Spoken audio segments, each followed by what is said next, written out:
que será da economia solidária durante o governo Lula?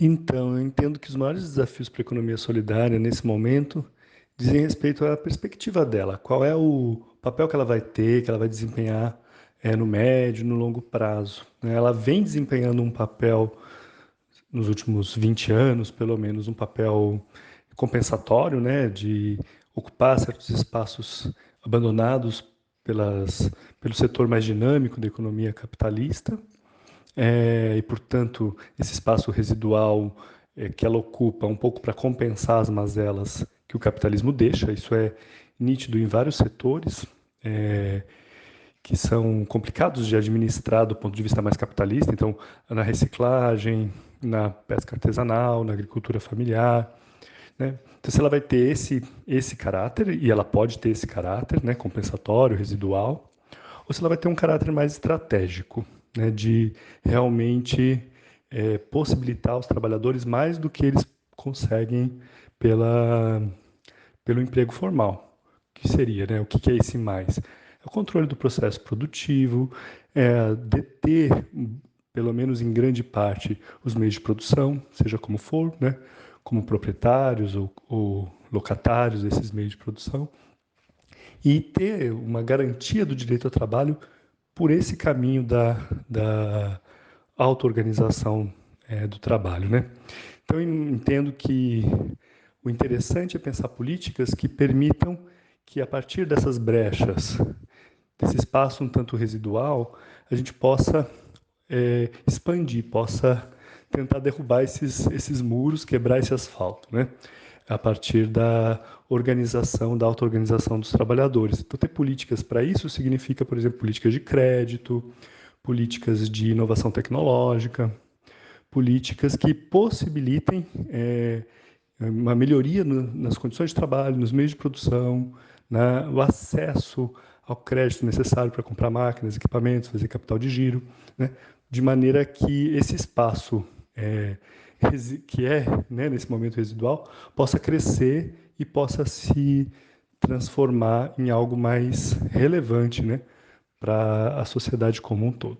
Esse foi Egeu Esteves, psicólogo social, professor da Unifesp e militante histórico do tema. A eleição de Lula realmente abre janelas, mas as falas do professor Egeu também nos deixam perguntas. Durante a campanha para derrotar Bolsonaro e eleger Lula, já antes de seu início oficial, todo o movimento de economia solidária atuou intensamente para tal objetivo. Vencer o bolsonarismo e reerguer a economia solidária no Brasil foram os temas principais da construção da Sexta Plenária de Economia Solidária, instância histórica onde se discutem os rumos do movimento. Quem comenta um pouco sobre a Sexta Plenária de Ecosol é a Andressa Xavier, integrante da União de Mulheres Produtoras da Economia Solidária, presidente do Conselho de Economia Solidária de Peruíbe e também integrante dos fóruns da Baixada Santista e Paulista de Economia Solidária. Fala aí, Andressa. Já que a economia solidária ela vem para enfrentar os desafios que está colocado no país, né, nesse cenário caótico, intenso e de conflitos que estamos no momento, né? Apesar de que agora, com um pouco mais de gás, já que o governo anterior foi deposto e temos um governo democrático que nos escuta. Então, a gente espera que a partir de agora a gente consiga ter um debate e colocar mais em prática tudo o que os movimentos precisam. Durante a plenária, além dos temas trazidos pelo documento orientador, também a gente debateu alguns pontos importantes para a economia solidária. Na época a gente não sabia qual seria o nosso destino no governo eleito, né? Mas esteve presente conosco a Tatiane Valente, que estava na equipe de transição, e ela falou para a gente um pouco sobre como estavam os debates na equipe de transição, e, e aí a gente pôde debater e colocar para ela também demandas do que a gente achava importante, né? Hoje em dia a gente já sabe que foi se formado então uma Secretaria Especial de Economia Solidária, que o nosso secretário é o Gilberto de Carvalho. E durante a plenária a gente falou da importância do fortalecimento do Fórum Brasileiro de Economia Solidária, porque é através dele que a gente vai poder colocar em prática as propostas que a gente trouxe através desse documento e ter esse diálogo junto ao governo, junto à secretaria. Na secretaria, aparentemente, vai haver algumas pessoas que participam do Fórum de Economia Solidária brasileiro, e então as demandas que foram colocadas nesse documento orientador, eles vão trazer para essa secretaria coisas importantes, como, por exemplo, o combate à fome, à desigualdade social, à justiça social, o combate ao racismo, à homotransfobia, ao machismo. Temas importantes para a sociedade em si e que perspassam e estão junto conosco também na economia solidária. A plenária de economia solidária se deu em dezembro, mas já bem antes disso, no processo eleitoral, alguns acenos foram feitos por parte do PT e suas direções, mesmo antes do início oficial da campanha. E no mês de junho, Aloysio Mercadante afirmou que Lula pretendia criar um Ministério da Economia Solidária. Tal possibilidade foi uma injeção de ânimos para muitos militantes, pois ter a Ecosol alçada ao nível de ministério poderia garantir que o cooperativismo e o associativismo atingissem todo o seu potencial. O movimento também organizou um encontro do Cooperativismo e Economia Solidária com Lula. Ele foi realizado em São Paulo, teve a presença de milhares de pessoas e com participação de movimentos, coletivos e cooperativas solidárias. Nele, Lula reafirmou seu compromisso com a Ecosol. Mas, em alguns momentos, também misturou a economia solidária com outro termo, economia criativa, muito difundido no estado de São Paulo por governos tucanos e um conceito sem maiores críticas estruturais ao capitalismo. Então, quando eu participo de um encontro sobre cooperativismo, sobre economia solidária, sobre economia criativa, é tanto nome que a gente nem sabe bem o que é. Bom, mas isso é assunto para outro episódio do Vozes Livres. Sim, Lula foi eleito, as forças da esquerda do país se uniram e imprimiram uma derrota eleitoral histórica ao neofascismo de Bolsonaro. E agora, o que o movimento de economia solidária pode esperar desse momento de esperança e reorganização do país? Nomeação de Gilberto Carvalho. Alocado no Ministério do Trabalho novamente e de volta ao status de secretaria, a Senais teve a nomeação de Gilberto Carvalho, do PT, para seu comando. Ele que foi chefe de gabinete nos 2 mandatos do presidente Lula e ministro da Secretaria-Geral no mandato de Dilma Rousseff. Em outubro de 2022, no podcast 3x4, Gilberto havia declarado que não faria parte do terceiro governo de Lula. Preocupado com o fato dessa eleição ser a última que o presidente participaria, queria se dedicar à formação de novos quadros dentro do Partido dos Trabalhadores. Por isso, sondava-se que o mesmo poderia tomar a frente da Fundação Perseu Abramo. Como quadro histórico do Partido dos Trabalhadores, espera-se que o secretário faça uma boa dobradinha com o ministro do Trabalho de Lula, o sindicalista Luiz Marinho, ex-prefeito de São Bernardo do Campo. Quadro também sensível à pauta, como afirma a Djanane Martins, que é sócia cooperada da Charlotte Arte e Costura, vice-presidente da Unisol de São Paulo. Nos 2 mandatos que Luiz Marinho teve aqui em São Bernardo, foi um dos melhores períodos para a economia solidária da cidade, onde tínhamos os espaços de comercialização, onde tinha-se feiras que os empreendimentos participavam, e feiras grandes e boas, onde a gente não tinha que pagar nada para participar. A Charlotte é uma das beneficiárias da gestão do Marinho, porque foi na gestão dele que a gente teve que se retirar do espaço que a gente estava, e eles conseguiram para a gente um espaço no centro da cidade, onde nós não pagávamos nada. Tínhamos total apoio do mandato do Marinho. Foi assim, o melhor período mesmo para a economia solidária aqui de São Bernardo. E ver o Marinho voltando para o Ministério do Trabalho me deixa muito feliz, muito contente, e ainda, trazendo a Secretaria de Economia Solidária, Secretaria Nacional de Economia Solidária, para dentro do Ministério. Quer dizer, deixamos de ser um arquivo morto dentro de algum ambiente para voltarmos a ser uma secretaria. E dentro do Ministério do Trabalho, com uma pessoa que tem um olhar para a economia solidária, que entende a economia solidária. E o Gilberto Carvalho, nossa, um grande cara, acompanho, conheci, e tenho grandes expectativas dessa junção Marinho e Gilberto Carvalho. Estamos aí apostando alto, né? Que pode dar certo, que a economia solidária vai voltar a ser vista. Vamos deixar de ser invisível, igual ficamos nesse último desgoverno que teve aí. Então, as expectativas e as esperanças são grandes. Estamos aí para apoiar, mais uma vez, a economia solidária. Gilberto de Carvalho já atua para resolver um dos grandes dilemas do trabalho no Brasil, a uberização dos trabalhadores de aplicativo. Os entregadores estavam organizando uma paralisação para o dia 25 de janeiro, que foi cancelada após um encontro com Gilberto. O secretário afirmou que a regulação do trabalho de entrega por aplicativo é prioridade para o governo e prometeu a criação de um grupo de trabalho para debater e elaborar propostas de regulamentação. Entre as pautas requeridas estão o monitoramento das taxas dos aplicativos, a criação de um fundo de proteção social aos trabalhadores e um plano de aluguel de bicicletas para a categoria. Altemício Nascimento, da Associação dos Entregadores de Aplicativo, a AEA, se colocou defendendo a suspensão da paralisação. Abre aspas. Estamos há 4 anos fazendo manifestações e o governo Bolsonaro não falou com a gente. Agora, o governo Lula e o ministro abriram as portas para o diálogo e vamos falar com eles. A manifestação no dia 25 foi cancelada porque eles pediram, já que o governo vai abrir as portas para a gente. Se tem uma conversa, não há como ter a manifestação.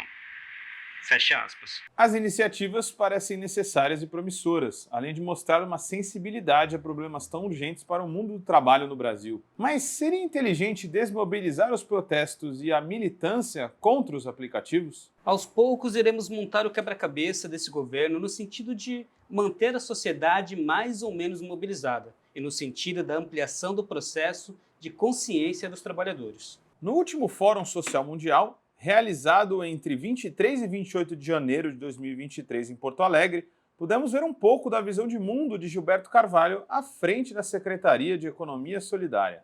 Pode parecer estranho eu dizer isso sendo membro do governo, mas não é governo que muda a sociedade, é a luta que muda a sociedade. E nós precisamos, como governo, estimular essa luta, usar os instrumentos que nós temos para fortalecer a luta sindical e a luta dos trabalhadores. Gilberto reafirmou compromisso com a volta da política de reajuste do salário mínimo, imposto de renda mais justo, reforma tributária, recuperação econômica dos sindicatos via contribuição sindical e também comentou sobre a questão dos aplicativos. E, ao mesmo tempo, foi criada também uma outra comissão que vai trabalhar a questão dos aplicativos. É um grande desafio que nós temos a enfrentar. Toda vez que há uma revolução tecnológica, desde a criação da máquina na história da humanidade, a elite se apropria dessa tecnologia para aumentar o grau de exploração sobre os trabalhadores. Isso é histórico. E cabe aos trabalhadores se organizarem, correrem atrás para diminuir essa taxa de exploração e para conseguir cravar novos direitos. As falas de Carvalho são animadoras no sentido do desejo de manter os trabalhadores mobilizados e em processo de avanço de consciência, além de serem essenciais o retorno de políticas que tiveram sucesso para estruturar o mercado de trabalho capitalista e subordinado durante os governos petistas. Todavia, apesar de ter sido um evento sindical, ainda não está claro a forma como o PT combaterá de forma ofensiva e não somente defensiva a uberização e a necessidade de criação de um amplo setor organizado ao redor do trabalho autogestionário, associativo e cooperativo, para além do trabalho capitalista. Eu sou diretora-presidente da Justa Trama, sou também coordenadora da Unisol do Rio Grande do Sul e secretária-geral da Unisol Brasil. Nós ficamos muito felizes com a nomeação de Gilberto Carvalho como secretário nacional de Economia Solidária. Ele realmente nos representa muito bem, porque à frente da economia solidária precisa ter muito essa característica que é tão importante que o Gilberto tem. É alguém que consegue conciliar a parte técnica com a parte humana, emocional, sabe? Isso eu acho que ele faz muito bem e consegue captar essa diversidade que é o Brasil, e essa imensidão que é a economia solidária e que está presente nos vários setores econômicos e que é gente, e, portanto, precisa ter um sentimento muito humano para a gente poder superar os grandes desafios e desigualdades sociais. E acredito que o grande desafio que a gente tem para esse próximo período é avançar nas políticas públicas. Isso que vai nos ajudar a fazer a economia solidária de fato ser essa grande estratégia que a gente acredita de desenvolvimento, poder avançar com as redes e cadeias produtivas espalhadas pelo Brasil inteiro, nos diversos segmentos, poder avançar com a questão das compras públicas, não só na merenda escolar, mas em todos os setores de governo, e que a gente possa entrar com os vários setores organizados da economia solidária, fazendo e participando desse espaço importante de comercialização que viabiliza muita gente pelo Brasil afora, seja na área do vestuário, na área do alimento pronto, na área da merenda, na área da agricultura familiar, nos setores mais diversos que estamos. Isso é o que pensa a histórica militante da economia solidária no país, organizadora do primeiro Fórum Social Mundial, coordenadora da Unisol Brasil e diretora-presidente da cooperativa Justa Trama, Nelsa Nespolo. Com a volta de Lula à presidência e a restituição da Secretaria de Economia Solidária, a Senais, se vislumbra que a pauta volte a receber a devida atenção enquanto estratégia de desenvolvimento do país. Ficamos com o comentário do Arley Medeiros, fundador da Rede Livres, sindicalista dos Químicos Unificados de Campinas e coordenador da Intersindical e FETIQUIM, sobre a expectativa para os próximos anos. Com o governo Lula, né, essa é a questão, as perspectivas para a economia solidária são muito boas. Inclusive, é preciso haver um planejamento bastante profundo, porque com a renda mínima de R$600, né, mais 150 por família, com certeza vai ter um consumo bastante grande, uma demanda grande de alimentos, né? Alimentos que no Brasil certamente são produzidos pela agricultura familiar e é quem produz alimento de verdade nesse país, não é o agronegócio, né? Então, é preciso ter um planejamento, uma articulação para que não falte alimento. Arroz, feijão, alimentos básicos na mesa do trabalhador, né? E, nesse sentido, os movimentos que já estão organizados, como o pessoal da Baixada Santista, Rede Livres, o MST, Armazém do Campo, precisa se articular com o governo, né? Se articular com os projetos dirigidos à economia solidária e disputar, né? Direto e forte com os produtos convencionais, com os supermercados convencionais. Nesse sentido, é muito importante a gente também ter a iniciativa de começar a fazer grupos de consumo, né? Comprar em grande quantidade, organizar associações de consumo e a gente articular nossa rede solidária de consumo, de produção, de logística. E com certeza o Vozes Livres, o projeto da Rede Livres ajuda muito nesse processo. E nós temos excelente perspectiva nesse governo. Vamos aproveitar as oportunidades para fortalecer ainda mais os nossos projetos de autonomia, sustentabilidade, agricultura familiar e economia solidária. E principalmente dos projetos da agroecologia. Tudo de bom a vocês e a nós.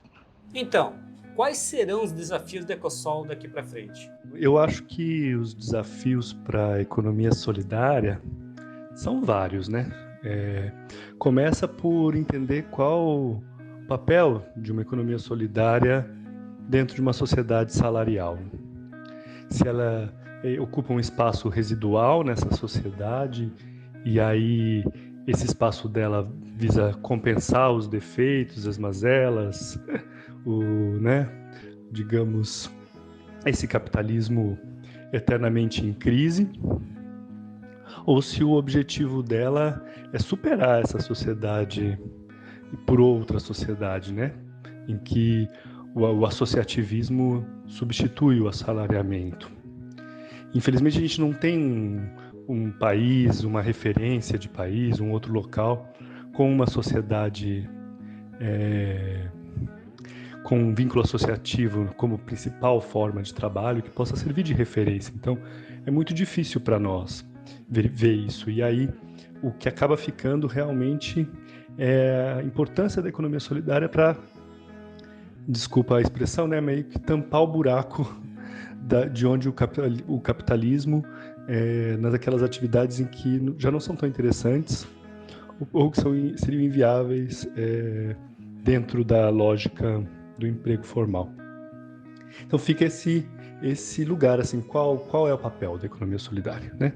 Eu acho que, então, para responder essa questão, olhar de uma maneira estratégica. Quer dizer, se o que a gente pode fazer hoje é ocupar essas brechas, esses lugares, é pensar como que a partir dessas brechas a gente pressiona, como que a partir desses lugares a gente pode politizar, pode melhorar a condição de trabalho, pode ter mais, conseguir mais do que um emprego formal conseguiria para as pessoas, né? Então tem que ser para ir além, para ter um controle do processo, né?